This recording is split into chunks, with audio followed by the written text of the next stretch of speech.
In the ancient world, where gods mingled with mortals and fate, there lived a poet and musician named Orpheus.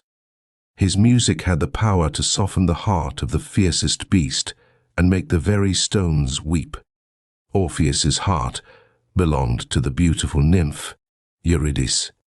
Their love was profound, transcending the mere physical realm, touching the very essence of their souls. This love was pure, a beacon of light in the darkness, a testament to the power of connection between two beings. But happiness is often a fleeting shadow in the tales of old, and their joy was to be short-lived. On the day of their wedding, tragedy struck.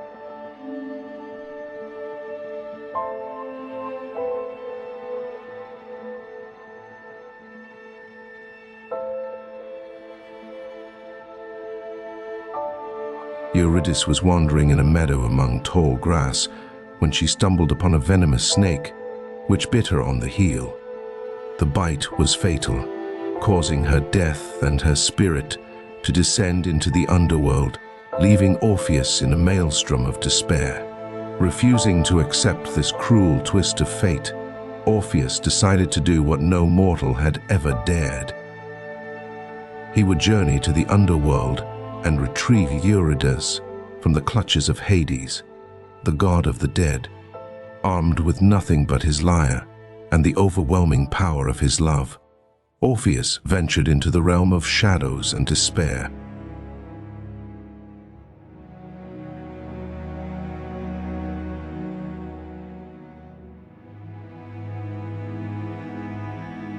The underworld was a place of no return, a labyrinth of darkness, where the air was thick with the cries of tormented souls. Here, the river Styx flowed, a barrier between the living and the dead, guarded by the fearsome Charon. Orpheus, with the sheer beauty of his music, convinced Charon to ferry him across. The music melted even the heart of Cerberus, the monstrous three-headed dog, allowing Orpheus safe passage.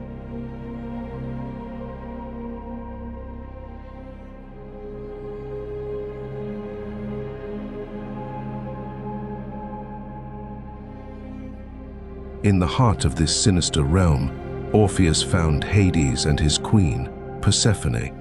Before these divine rulers of the dead, he played his lyre, pouring all his sorrow and longing into the notes. The music was so poignant that it moved Hades to tears, a feat unheard of. For the first time, the underworld knew silence, as the damned ceased their lamentations and the torturers their work, all enthralled by Orpheus's song. Hades, touched by Orpheus's bravery and the depth of his love, agreed to allow Eurydice to return with him to the world of the living. But this boon came with a dire stipulation. Orpheus must not look back at Eurydice as they ascended back to the surface until both had reached the sunlight. Trust, Hades impressed upon Orpheus, was the crux of this trial.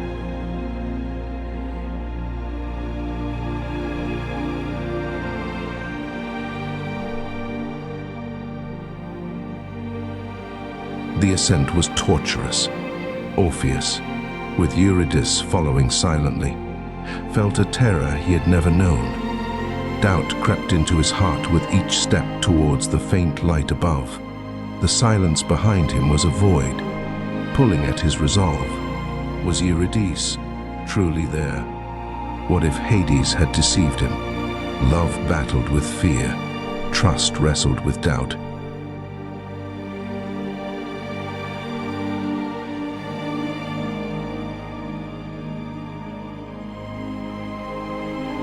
Finally, just as they neared the threshold of the living world, Orpheus, overcome by fear and longing, turned to look at Eurydice. In that tragic moment, he saw her, not as a memory, but real, reaching out to him. But she was caught in an inexorable pull back into the shadows. With a look of profound sorrow and love, she was gone, swallowed by the darkness, leaving Orpheus alone in the light.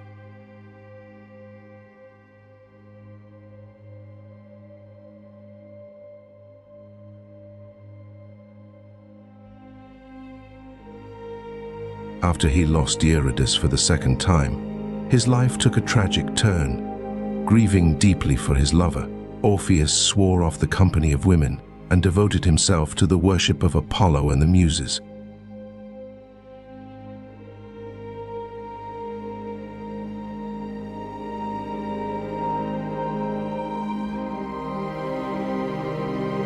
Orpheus's rejection of other women angered the Maenads, the female followers of Dionysus.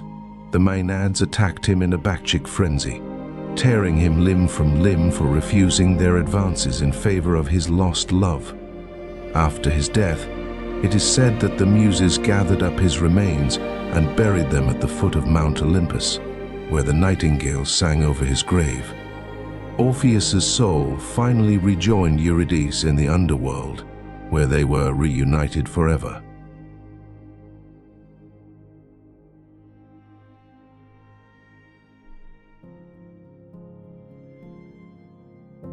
Orpheus's journey into the underworld reveals the power that love and arts hold in soothing even the most tormented souls. The condition made by Hades serves as a crucial test of trust and faith. Orpheus's failure to adhere to this condition, driven by doubt, results in tragic loss. Eurydice's second death highlights the inevitability of mortality and the limits of human power. Cherish the moments with loved ones, understanding that everyone's time is finite.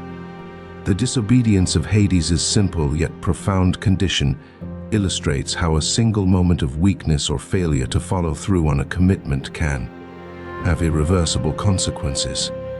Orpheus is consumed by grief, unable to perform or find joy in life.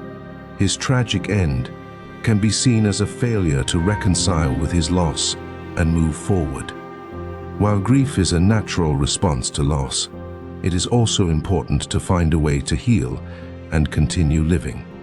The myth of Orpheus and Eurydice, with its layers of meaning and emotion, offers timeless advice on the importance of love, trust, acceptance of life's natural cycles, and the strength required to navigate through despair and suffering.